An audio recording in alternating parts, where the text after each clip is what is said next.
This video is sponsored by DJ The Lazy Gamer and Crimson Manifesto. Hey y'all, and welcome to the compilation of the original 2 installments of my 25,000 subscriber special, What If Oolong Became a Z-Fighter? This does feature both the original one-shot and Plus Literature Podcast episode 11. I really do hope to do more of these kind of off-the-wall, seemingly well-suited for an April Fool's kind of one-shot scenarios, but still played very straight and earnestly as I had a lot of fun with this one. Before we begin, however, you know the drill. I am currently showing a screenshot of my analytics, and a large number of you guys are not subscribed yet. So please do so. It's absolutely free and very easy to do. Also, for those of you who have already done so, please remember to do the small things and leave a like, comment, and share the video with friends and family that you think would enjoy it. But for now, please enjoy the show.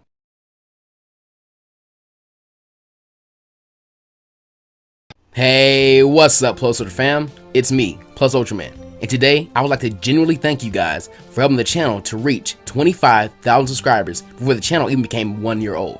So today, as a 25K special, I wanted to go through a very fun what if one shot with you guys. And you've read the title and the thumbnail, so to set this timeline up, let's just say that Oolong has a tiny bit more pride in his strength than he really does in canon. The entirety of this timeline is identical to canon up until Oolong's personality is in question, and until Bulma and Goku meet up with him. Here, Oolong is just devastated after his loss to Goku. Remember, Goku seems like an average human boy, with a tail, but still an average human boy. So Oolong is thinking that he just lost to a normal human child. So fast forwarding to when Bulma and Goku decide to take Oolong along with them, I believe that Oolong questions Goku on how he got so strong, which Goku is happy to tell him. He explains all about martial arts and his grandpa Gohan who taught him everything he knows, and Oolong is really intrigued at this idea. And I think he would actually ask Goku to try and teach him some of what he knows. But an important thing to remember is that at this point, Goku doesn't have a ton of fighting info. He knows some natural battle instincts from just being a Saiyan and the little he actually has learned from his grandpa, but he doesn't really know how to train anybody at this point. So Goku's plan is to just increase Oolong's raw physical strength. Goku also reasons that if he had that, his transformations would help him out a lot more. Remember, Oolong says that his strength stays the exact same no matter what form he's in, but we'll actually get back to this later because I believe there is a very valid counter-argument to this. When their boat runs out of gas, Goku actually sees a very good opportunity to train Oolong, and he pushes him into the water and tells Oolong that their first part of their training is for him to push the boat while swimming. In the original, Oolong becomes an oar and Goku uses him to row the boat.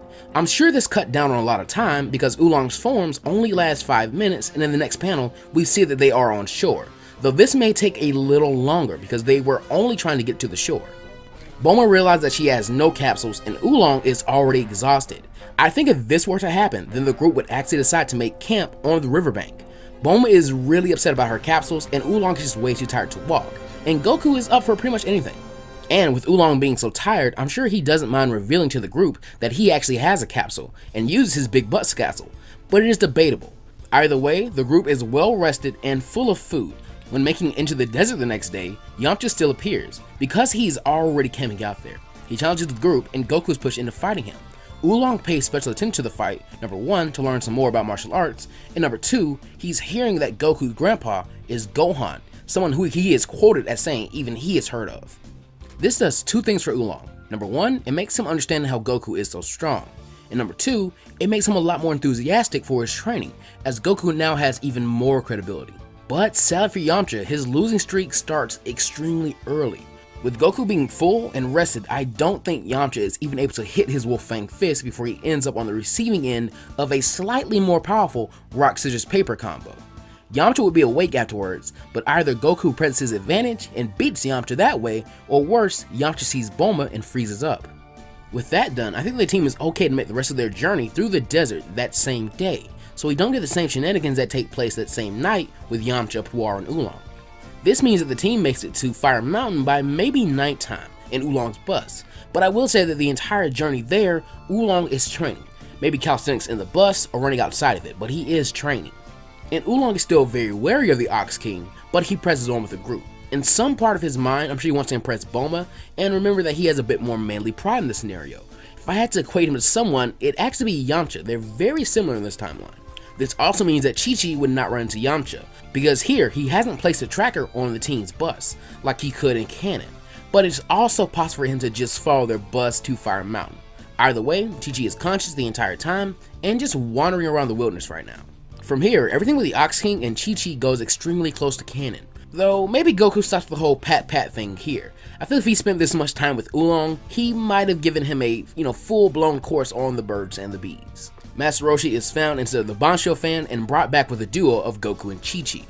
During this, I think Oolong and Ox King begin to speak a bit more about martial arts and maybe Grandpa Gohan and the idea of strength, while the Ox King tells Oolong all the amazing things that Master Roshi could do and had taught him and Grandpa Gohan. This is enticing Oolong even more, and now he's kind of wondering if he should maybe try and train with this Master Roshi guy. Though for now, he's very happy with just sticking close to Goku and training with him, that way he has a better chance of impressing Bulma. Later, the fire is put out, the mountain is destroyed, Goku is invited to train with Master Roshi, and the 7-star Dragon Ball is recovered by the group. Oolong has to show Master Roshi his Chi-Chis, as well as Goku getting engaged without his own knowledge. He knows about sex, but I doubt Oolong has really explained marriage in depth to him. Now, because Bulma never took her shower in the desert, I believe she would still have on regular clothes and not her bunny costume. So she really doesn't have all that attention on her, so I kind of feel like they might get out of the town a lot earlier. This means that we can avoid the entire situation with the rabbit mob. Maybe Goku and Oolong beat the 2 henchmen up before they even call Monster Carrot, or we could just leave it virtually the same. I'm very indifferent to this arc. This means that the group is able to move on with very little delay, but I'm actually going to argue that a lot of the next few events of the series match up with canon, even Yamcha joining the team. Fast forwarding to when Oolong and Puar step in to steal the wish from Pilaf, and yes, Oolong still gets himself some panties. I don't think the two are captured. Oolong has now taken a lot of pride in his strength and is keen to channel the crazy monkey boy energy of Goku. Literally, he transforms into Goku and rushes the Pilaf gang. This scares Agents Mai and Shu, as they believe the insane little boy has even more crazy abilities than they originally thought. This of course runs off the idea that the filler scene where Goku fights the wolves and Agents Mai and Shu is canon to this timeline. Even if we don't go that route, Oolong can still transform into an ogre or maybe even a robot, which scares the group even more. It would also be very funny to see Puar help by transforming into a huge weapon for Oolong to wield. The Pilaf gang either run or are beating his mission, and we're gonna go with the latter. This allows Oolong to steal whatever keys they are using to lock up the team, making Oolong the big hero. Bulma then bestows on her little piggy friend a small kiss on the cheek as a reward. And if Oolong wasn't truly convinced to keep trying to become stronger before, I think he definitely is after that. Once the group escapes though, a lot of what happens at the end of this arc would still happen here. Perhaps Oolong is the one to cut off Goku's tail though, and the next morning the group would begin to part ways, with Bulma and Yamcha deciding to date, and Puar going wherever Yamcha goes. This would make Oolong kind of angry, as he really did feel like he had a chance with Bulma, and I'm sure he does want to tag along with those two. Goku is going to go find Master Roshi for more training, and Oolong is more interested in accompanying Goku to Master Roshi's. He doesn't want to sit around and watch Yamcha and Bulma making goo-goo eyes at each other. He wants to train and get stronger so that he can get all the hot babes he can, beyond Bulma. So, Oolong decides to go with Goku, but the trip to Mount Paozu and then Master Roshi's island will be considered training, as Goku and Oolong run/swim there. This would make them a little slower than flying on the Nimbus, and with this delay, I'm going to say that Krillin actually beats the two Master Roshis and bribes himself into the Turtle School. Since Roshi actually offered Goku training, he actually does have a spot already reserved, but Oolong is able to be rejected, so I see a few possible outcomes here. Either Roshi rejects Oolong, not wanting so many students all at once, causing the pig to likely seek out the next strongest person he knows, which is actually the Ox King, for training. He seemed to fear him a lot, so it would seem that he has a great level of respect for his power. Or Oolong could go and find Bulma and Yamcha and perhaps train with Yamcha, but again, he doesn't want to do that. Finally, Oolong can bribe Master Roshi by turning into a beautiful woman and explaining if he trains him, he'll let Roshi look at whatever he wants. Now with option C, launch is never introduced, but it's definitely the route that has the most comedic potential.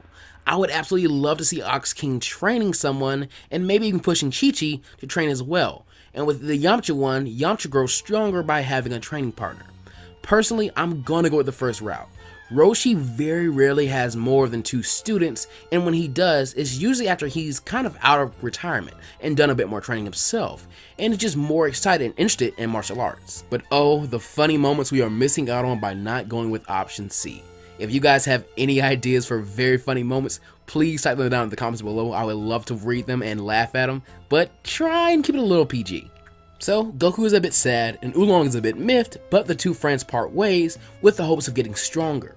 Oolong then travels to Fire Mountain, and I think it's actually fair to bump him up in power since he has been training pretty much this entire time, and with Goku, you could also give Goku a pretty small increase in power as well.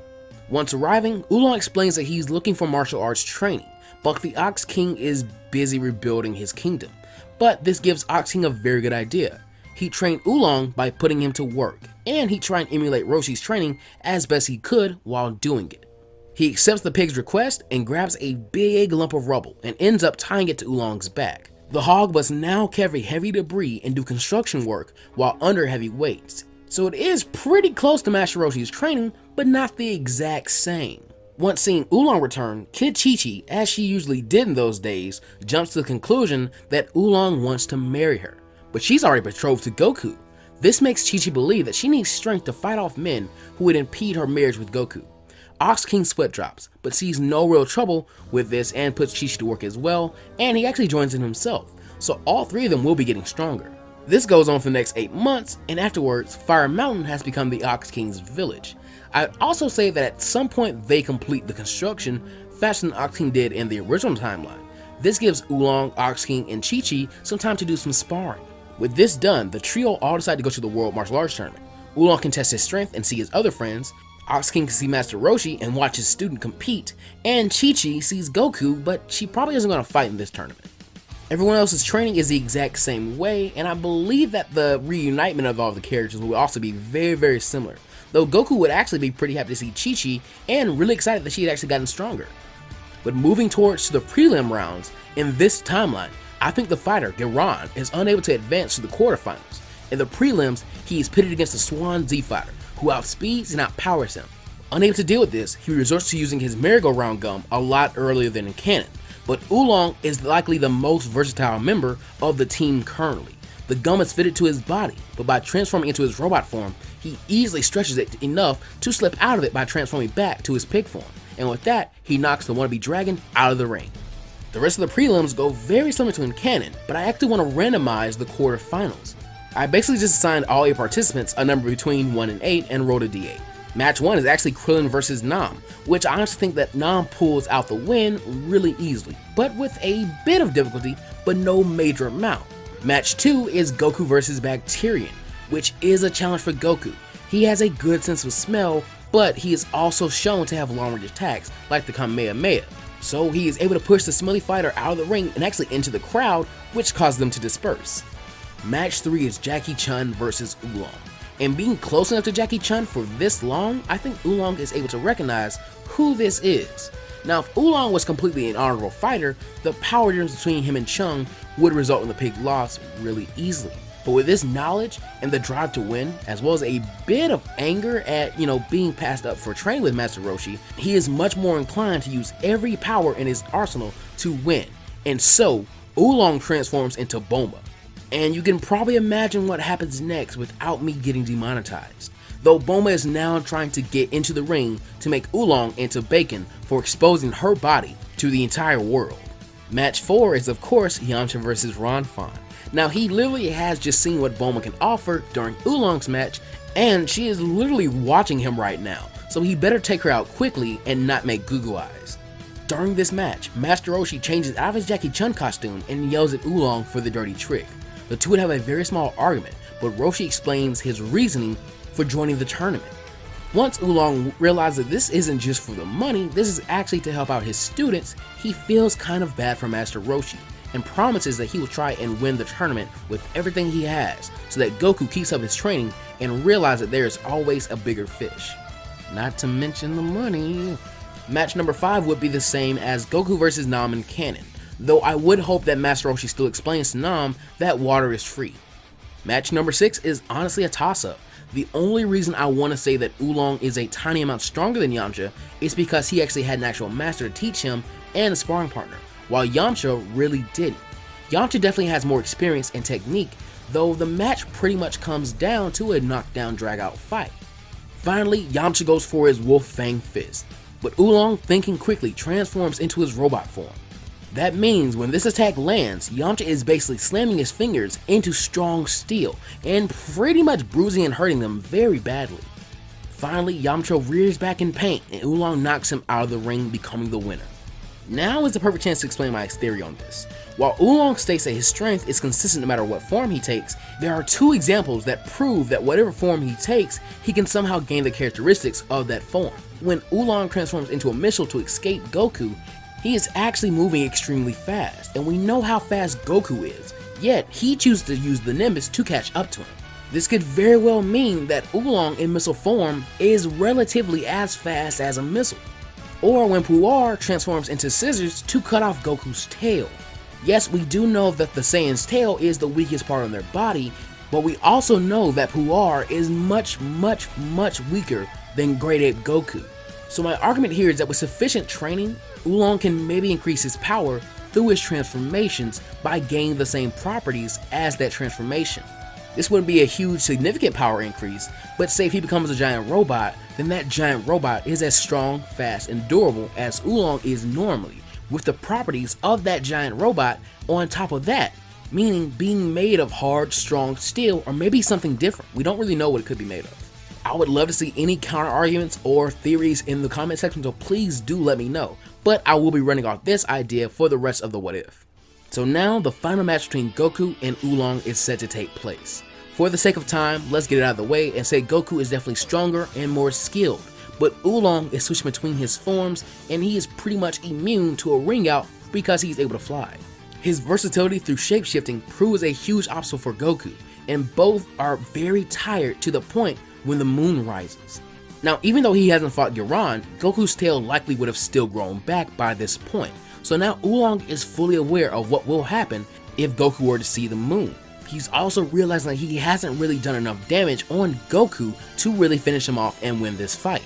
And he's very quickly running out of time for his transformations. So, in a last-ditch gamble, he tries to do one thing that will knock out all the birds with one big stone. Thinking hard about what he had saw that night at Pilaf's castle, Oolong transforms into Great Ape Goku and is now towering over Goku and blocking his view of the moon.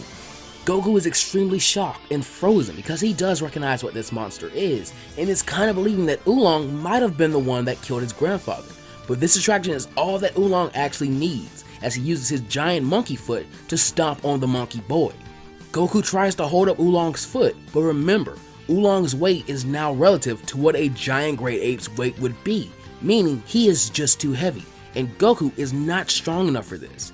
He is stepped on and knocked out. When he actually wakes up, Goku is told that Oolong had won. I don't think he'd be too mad as long as Oolong explains himself, and he probably doesn't see Oolong's transformations as really a dirty trick. The user's still using their own power, it just depends on how they use it, and how Oolong used against Roshi could be considered a dirty trick, but how he used it against Goku was pretty much just good fighting. So the group go to dinner and keep Goku inside for as long as possible. And during this, Oolong is treated to tons of congratulations and flirtations from girls who really just want to shout out that prize money, but who cares? He's actually accomplished his dream. Later on, Goku sets off to get the 4-star Dragon Ball, and for the sake of time, the Red Ribbon Army arc is nearly identical to in canon. Maybe Chi-Chi goes with Goku since she's a bit stronger here and can actually fight and probably just wants to spend some time with the person that she views as her fiance. Goku could maybe be a bit stronger since he was just crushed by Oozaru Oolong, but the Zenkai would probably be extremely small at most. And he'd also be a bit more motivated to get stronger since he lost someone who he actually knew and not just some stranger like Jackie Chun. Oolong and Krillin would also go back to Master Roshi's for training, so Oolong may also help out some, but maybe nothing significant. Fast forwarding once again to the fight with fortune teller Baba, Oolong defeats Fangs instead of Puar and Upa by turning into a huge clove of garlic. When the vampire tries to bite him, he gets a mouth full of it, and the rest of the tournament is very similar to canon. And the Tien Shinhan saga is also extremely similar, though let's replace Man-Wolf with Oolong. Now we'll say that Krillin, Goku, Master Roshi, and Yamcha are all a tiny bit stronger here than they were in canon because of their first world tournament. With Master Roshi losing the way he did, I'm sure he may have taken his training a bit more seriously and may have taken his anger at Oolong's defeating him out through his training on Oolong by just making it a bit harsher. So without randomizing these matches, just for the sake of time, this means that Oolong loses really early on and the rest of the saga is virtually the same. Goku just barely loses to Tien this time. We also have very similar events when Demon King Piccolo was unleashed, though I believe that Oolong would accompany Master Roshi and the others, but he has an idea.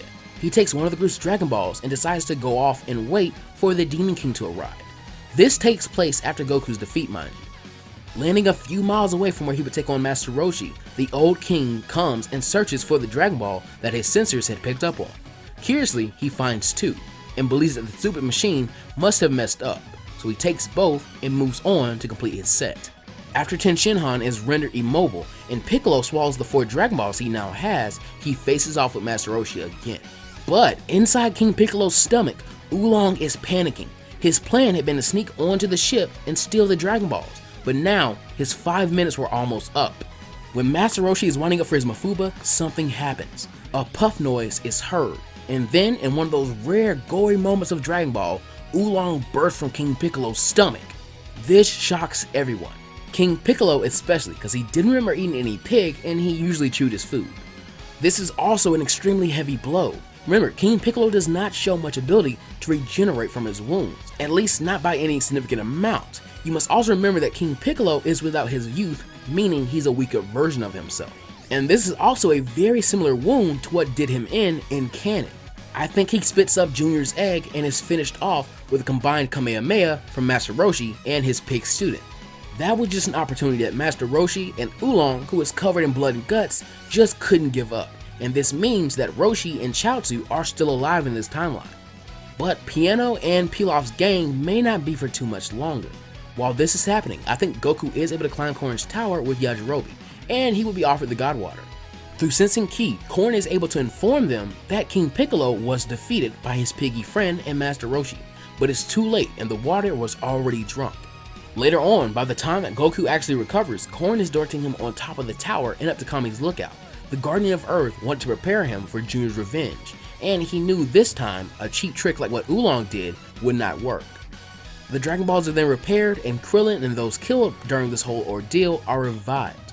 I believe that the events of the next 3 years are very similar to canon, though Oolong trains with Tien and the others, making them a bit stronger.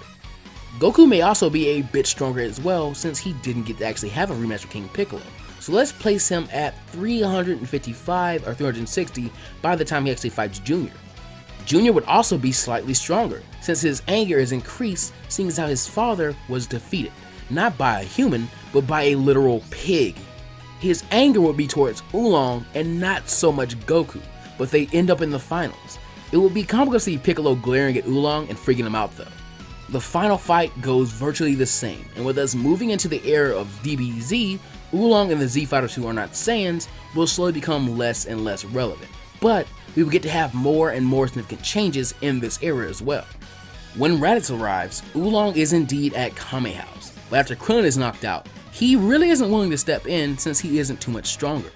A slightly stronger Goku and Piccolo would then take on Raditz to the exact same result as in canon, and a stronger Gohan, because remember that Chi-Chi is a bit stronger from actually training earlier on and might have done some training for the 23rd tournament as well, meaning that Gohan has 2 strong parents, could actually result in him having even more potential and being stronger. So he's taken off with Piccolo for demon training while Oolong joins the Z Fighters on the lookout for training with Kami. Everybody is already a tiny bit stronger than canon, and with another training partner, they would only be able to get stronger. Let's say about 10%, and we'll set Oolong somewhere higher than Yajirobe and somewhere lower than Yamcha. 1 year later, when the battle with the Saiyans begins, the Cybermen are planet, and Oolong quickly studies their form. Like Yamcha, he challenges and defeats one by himself, and tells the rest to come at him, and one pounces on him and hugs him, but Oolong has a plan. When the poof of his transformation smoke disappears, everyone, including the Cybermen, is confused. Note, they aren't too bright. The Cyberman is actually confused on if he really is the real one or not, and the two begin to wrestle around. The other Cybermen actually run over to try and figure out who exactly their comrade is. So now there's just this big roughhousing ball of Cybermen. Seeing the cluster brawl, Piccolo gets an idea. Though his heart has changed, Piccolo still isn't too fond of the pig, and so, using a huge mouth blast, he tries to destroy the entirety of the Cybermen. Sensing the key at the last second, Oolong sees the blast coming and transforms into his bat form, allowing him to slip out of the big ball of Cybermen and fly up to avoid it. All the Cybermen are then disintegrated one by one. The pig and demon then argue, but this is cut short when Vegeta sics Nappa on the group. All 7 stronger Z fighters against Nappa do much better than they did in canon, but they can't do extremely significant damage. It's basically like in Xenoverse, where all your teammates will spam the Ki Blast to impede the opponent. It's annoying and is damaging technically, but it's not going to put Nappa down anytime soon. Out of desperation, Chaozu does what he usually does, and in response, Tien uses the Ki Koho, ending his own life. Nappa is a bit more damaged and tired, but the battle is to continue with our remaining 5 warriors. Yamcha and the other Z fighters will then claim that Goku will defeat them once he arrives, and the group is given their 3 hours like in canon. I don't think that the addition of Yamcha and Oolong are able to make a huge difference from canon, but when Piccolo springs his next plan, they are able to help a bit, meaning a bit more damage than Nappa on top of what had already been done. Ultimately, this will result in Nappa being even more angry. He would still attack Gohan, causing Piccolo to sacrifice himself for him.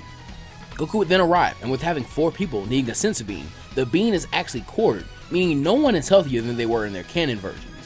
Well, Yamcha is. Now, Goku isn't significantly stronger, but Nappa is in such a beat up, haggard, and tired state that it's not really going to take much to put him down. In fact, after one attack from Goku, the Big Brute is out cold, and more importantly, his back is not broken. Because of this, Vegeta takes no steps in trying to kill Nappa, and Goku and Vegeta's battle initially is pretty identical. Though, as he has not used the Kaioken yet, Goku has a tiny bit more energy than he did in canon. We would then move into Vegeta becoming a Great Ape, and the 4 Z fighters, Oolong, Gohan, Krillin, and Yamcha return, sensing his power grow so much. Seeing the dire straits that Goku is in, Oolong swallows his fear and rushes at Vegeta. The Great Ape can very easily see the pig missile coming, and as he did with Krillin's Kienzan, the Great Ape hops over it. But Oolong transforms in midair and becomes a Great Ape himself, but he had somehow combined the form with his robot transformation, and even seemed to have bits and pieces of his other forms inside of it. This was Oolong's ultimate transformation technique. With its increased size, power, and weight, he plows into Vegeta's midsection, causing him to let go of Goku as the two fly through a mountain and begin to battle it out. Though it quickly becomes clear that Oolong is outpowered by a very large degree. Krillin and the others try to step in to help out, but absolutely nothing is working. Goku doesn't have enough energy for the Spirit Bomb yet, and Krillin's attacks have again missed. But a certain portly samurai saves the day at the last minute. The battle is now the still transformed Oolong, who doesn't have too much time left, Yamcha, Krillin, and Gohan, all extremely tired, versus the exhausted yet infuriated Vegeta. This means that the Z fighters can hang in there a bit better, and Vegeta is on the receiving end of a major beatdown, but even exhausted, his power and anger exceed any of theirs. But from here, I believe the arc would end extremely similar to how it does in canon, and that Goku would allow Vegeta and Nappa to be spared where the two flee to Planet Frieza number 79. There, they are healed and gain Senkais, which would actually be way bigger than in canon, while the Z fighters formulate the same idea of going to Planet Namek. Gohan, Krillin, Oolong, Yamcha are healed after a little while and travel off to Namek with Bulma, though the addition of Yamcha and Oolong may not add too much until much later in the scenario. Nappa and Vegeta travel there as well, and with Nappa's help, Vegeta still collects the Dragon Balls, but much faster and a lot more ruthlessly. Other than this, a lot really won't change with the Namek team's mission. Let's have the same reasoning for Vegeta vs Zarbon stay the exact same and say that the Namek team has split up, with Gohan and Yamcha staying back to protect Bulma, and Krillin and Oolong, who are now returned from Lord Guru's with the 1-star Dragon Ball. Because of Vegeta and Nappa's increased power and their working together, Zarbon is forced to transform very early on, and neither Vegeta or Nappa are a match for him. In a rare showing of Saiyan loyalty, Nappa actually sacrifices himself to put Vegeta in the position to land a killing blow on Zarbon. This leaves Vegeta hurt, but not incapacitated. He buries his fallen comrade and mentor, and is actually very grateful for his help. He isn't really crying, but you could say he feels a bit more bonded to Nappa now than he did earlier in the story. After they had escaped from this battle, Oolong again gets one of his harebrained ideas, and he transforms into Zarbon and books it towards Frieza's ship, since the radar had told them that most of the Dragon Balls were in that location.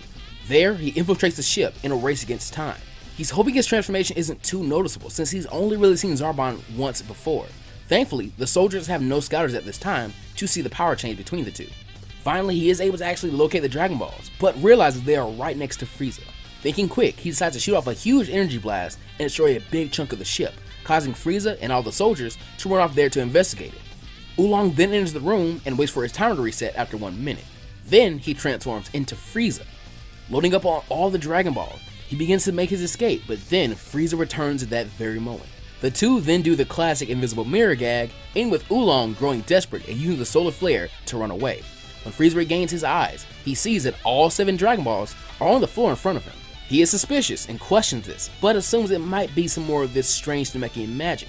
The G-Force still arrive, but by the time they get there, Frieza is actually on top of his ship, trying to summon the dragon. Hearing the evil Emperor calling for a dragon, Oolong sweat drops and tries to turn into what he kind of remembers Shenron looking like, but it's a really wonky version of it. Frieza has never seen the dragon before, so he kind of just assumes this is what it looks like. His wish was then simple. He wanted immortality. Oolong rolls his eyes and says, "Okay, now your wish has been granted, okay bye." He scoops up all the Dragon Balls and flies away as quick as he can, still in the dragon form. Frieza is already celebrating way too hard to think about trying to go after him, but he does want to kill all those that opposed him on this planet later on. Now, here's where the major changes that Oolong causes in the timeline will cease. Goku would still arrive on Namek with similar results, and Vegeta would still likely team up with the Z Fighters and maybe even use their third wish to revive Nappa since they're a bit closer here. This would also give them more power against Frieza when that time finally comes to fight him. Oolong can't be too much more relevant in the series beyond this point though, because most characters who are not Saiyans aren't either.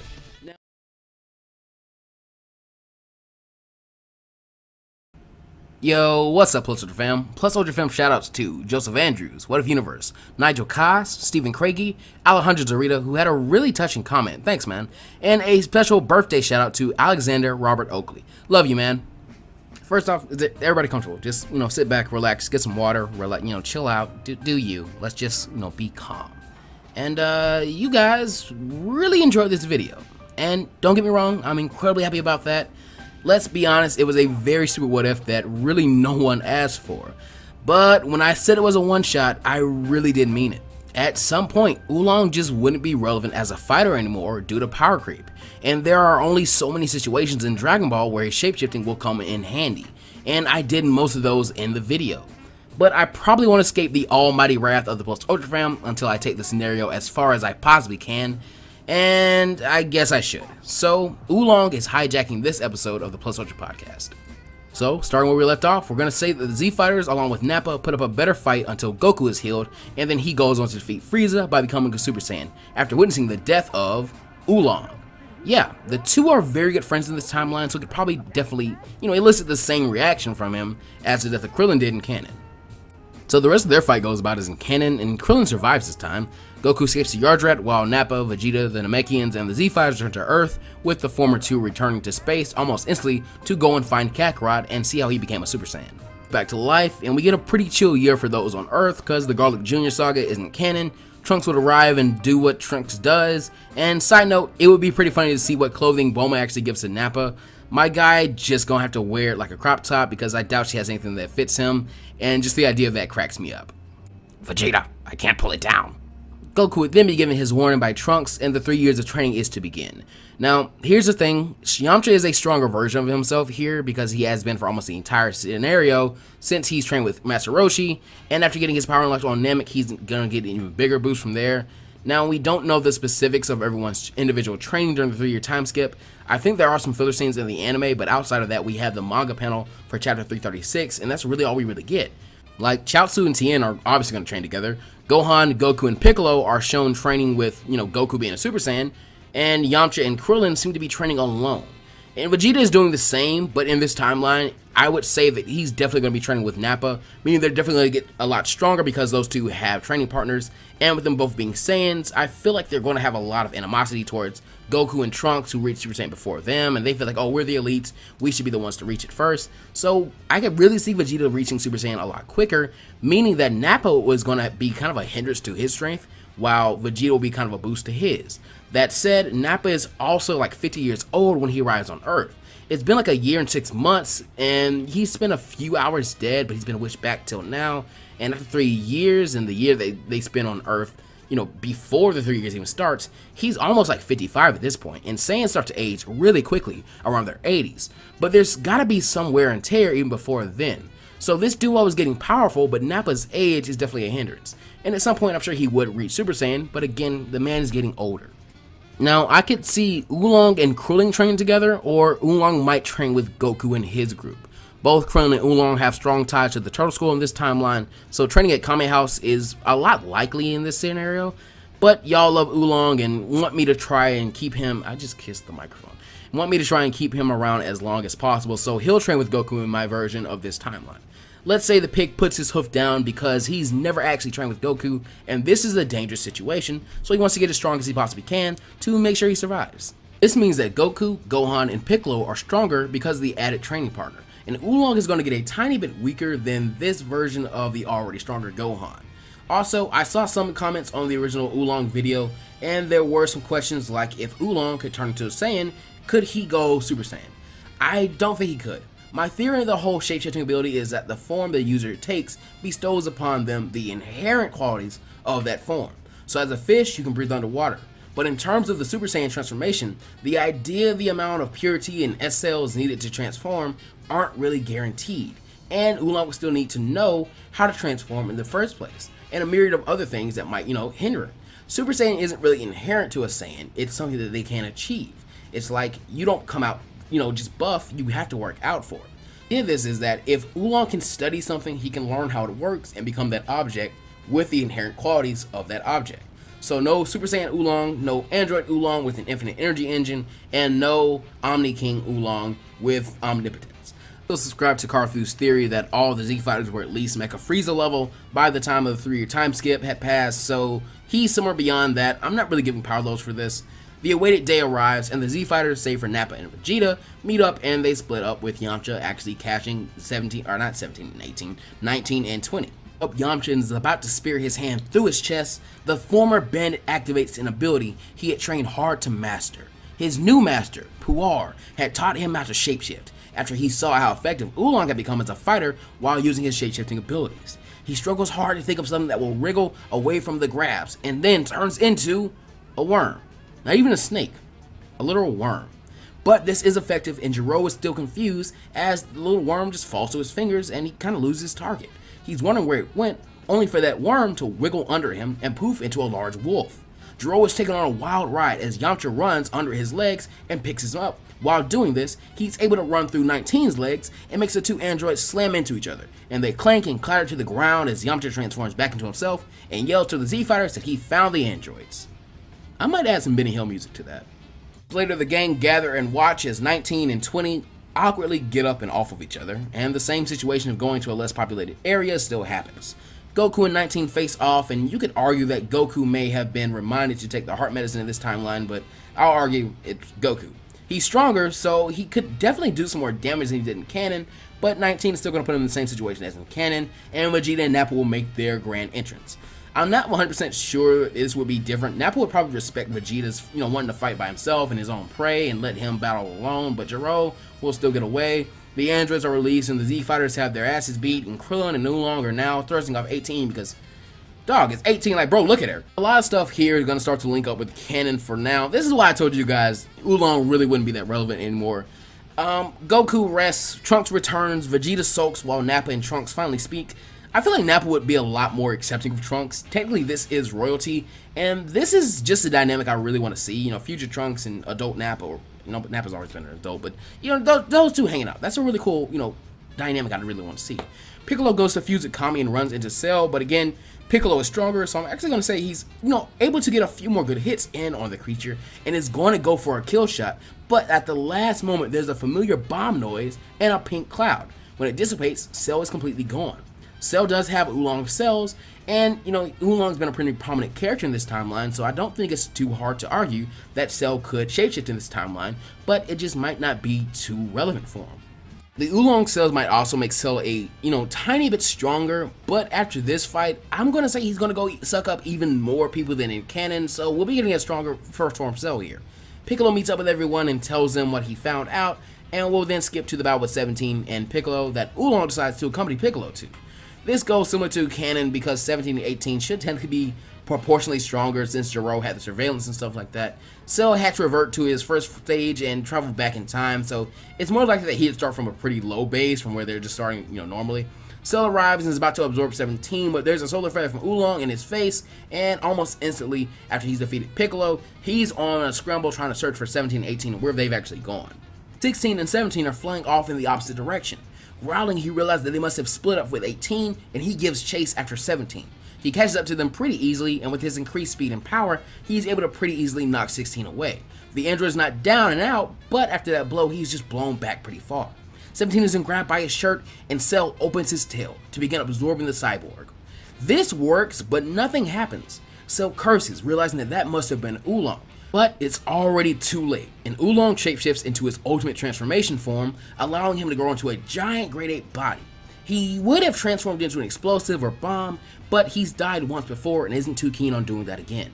This, like King Piccolo earlier in this scenario, pretty much just blows Cell into, bits and chunks and nasty gory bits all over the corner there, but other than that, he's gonna regenerate from this. Boost from this. Seeing that Cell is okay, 16 orders Oolong to flee and latches onto the generated bio-android, and proceeds to detonate his own bomb, which would actually do a pretty extreme amount of damage on him. If anything, Cell really will have to regenerate from a single cell like he did in canon. This blast could be pretty similar to the one that he did himself in canon, just a bit weaker, but this is a weaker version of Cell, and then, the second form Cell that actually does this in canon, so it pretty much evens out. But I think Cell would regenerate from this pretty easily and possibly gain a Zenkai boost. Seeing that Cell actually is okay, 16 orders Oolong to flee from the area and latches onto the generated Cell, and proceeds to detonate his own bomb, which would actually do an extreme amount of damage. This would be a very similar situation when Cell blew himself up in canon, and since he's a weaker Cell and stuff like that, this is all going to pretty much even out. After coming back from this in his first form, because Cell might actually come back from the one, nucleus and stuff like that, a lot might, be the same just at an earlier time. This will probably be a first form Cell that is equal to second form Cell, or pretty much equal, the canonical version of him at least. And if that's the case, then Cell just has to find 17 and 18, absorb them, and he would become perfect Cell. He'd hold the Cell games, and the Z Fighters have to use the room spirit in time. Now, you could argue that Cell is so much stronger now that it's really not going to matter if they train or not. He's going to win no matter what, which I kind of do agree with. That could definitely be a possibility here, in which case you just get a really sad ending on this timeline. I still feel like Oolong just doesn't play a huge role in this timeline because he's not a Saiyan. He's not Goku or Vegeta or even Nappa in this timeline. And even Nappa might not play too big of a role in this timeline because, number one, the scenario isn't really about Nappa, and number two, Nappa is going to be a weaker Saiyan than Goku and Vegeta at some point just because he's older, he has less potential, and all these other factors. Only reason that shapeshifting was an effective tactic in this timeline, or at least in this tiny part that I've just covered here, is because the cyborgs don't have any sensible energy. So Cell couldn't tell the difference if it was Oolong or 17 or whoever. So Gohan would go on to defeat Cell if we're going to go with the lighter ending. Goku sacrifices himself. Cell comes back and loses again to Gohan. Oolong would most likely retire like all the other human Z Fighters did during the 7-year time skip. So even then, the Majin Buu saga, he's not going to be relevant. The most, he might re-enter the world tournament circuit, just to maybe pick up some girls because it's still Oolong. I just don't see him doing that much down the line. The absolute, few biggest moments he'll really have anywhere beyond this is maybe fighting the Frieza soldiers in the Resurrection F saga, because I don't see him being on the Tournament of Power team. Someone had an idea of him transforming into the Omni King to scare opponents during the Tournament of Power, but when you really think about that, that doesn't really make sense. The Omni Kings were visible the entire time to the participants, so it's pretty easy to just check and look and see, oh, they're still there, so this isn't the real Omni King, and just knock Oolong off the stage. Could go the easy route and just change my rules of writing to allow Oolong to be a super strong character by gaining the powers of whatever he transforms into, but I feel like that's inconsistent writing on the idea of what happened in canon, and it's just pretty boring to me.